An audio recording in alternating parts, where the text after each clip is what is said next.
અમદાવાદથી રાજસ્થાન બસમાં જતા આંગણિયા પેઢીનો કર્મી લૂંટાયો। વડગામ તાલુકાના છાપી હાઈવે ઉપર આવેલ એક હોટલ ઉપર એક આંગણિયા પેઢીના કર્મીને બૂડ માર મારીને 21 લાખના દાગીના લૂંટી 3 આરોપીઓ કારમાં ફરાર થઈ જતા ચકચાર મચી ગઈ હતી।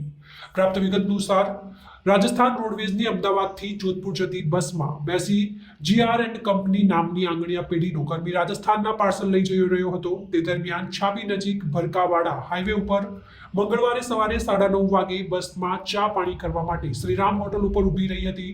તે દરમિયાન આંગણિયા પેઢીનો કર્મી પણ થેલો લઈને નીચે ઉતર્યો હતો અને ચા પાણી કરી બસ પરમાં પરત બેસવા જતા 3 શખ્સો કર્મી પાસે આવીને મોઢું દબાવી થેલો છીનવા પ્રયાસ કર્યો હતો। જો કે થેલો ન આપતા આંગણિયા પેઢીના કર્મીને બસની પાછળ લઈ જઈ શરીરે ફેટો મારી સોનાના દાગીના ભરેલા થેલો લઈને એક ક્રેટા કારમાં ફરાર થઈ ગયા હતા। આ અંગે લૂંટનો ભોગ બનનાર કર્મીએ અમદાવાદ ઓફિસે લૂંટની જાણ કરતા પેઢીના ભાગીદાર છાપી આવી સમગ્ર ઘટનાની જાણકારી મેળવીને બુધવારે મોડી સાંજે ₹21,71,700ના સોનાના દાગીનાની લૂંટની ફરિયાદ નોંધાવી હતી।